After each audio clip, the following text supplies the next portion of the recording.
बिस्मिल्लाहिर्रहमानिर्रहीम। अस्सलामुअलैकुम मोअज़्ज़िज़ सामीन, आपके फेवरेट चैनल नेम सेंटर से मैं हूँ उम्मे ताहा। आज मैं कोमल नाम का मतलब और उसकी कुछ बुनियादी मालूमात लेकर आपकी खिदमत में हाजिर हुई हूँ।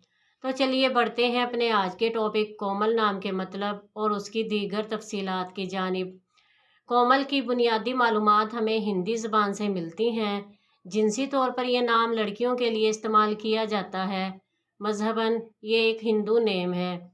इसके खुशकिस्मती के अदाद में 6, 5, 2, 7, 9 और 14 के अदद शामिल हैं। इनके लिए बेहतरीन खुशकिस्मती का वक्त सुबह 11 से 1 बजे तक 2 घंटे है।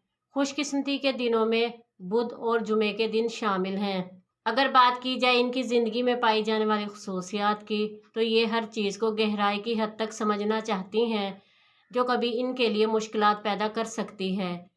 इनका हाकिम सियारा मरकरी है। खुशकिस्मती की धातों में कांसी और तांबा शामिल हैं। खुशकिस्मती के रंगों में सब्ज़ और पीला रंग शामिल हैं। खुशकिस्मती के पत्थरों में फिरोज़ी पत्थर और सफ़ेद नीलम शामिल हैं। तो चलिए बढ़ते हैं अपने आज के टॉपिक कोमल नाम के मतलब की जानिब। कोमल का मतलब है नरमो नाजुक, नरम दिल वाली। उम्मीद है आपको हमारी आज की ये वीडियो बहुत पसंद आई होगी। अपनी पसंदीदगी का इजहार हमारे चैनल नेम सेंटर को लाइक, शेयर और सब्सक्राइब करके ज़रूर कीजिएगा, ताकि आपको हमारी आने वाली नई वीडियोस मिल सकें। इजाज़त चाहेंगे, फिर मिलेंगे किसी नए नाम की तफसीलात के साथ। तब तक के लिए अल्लाह हाफिज़।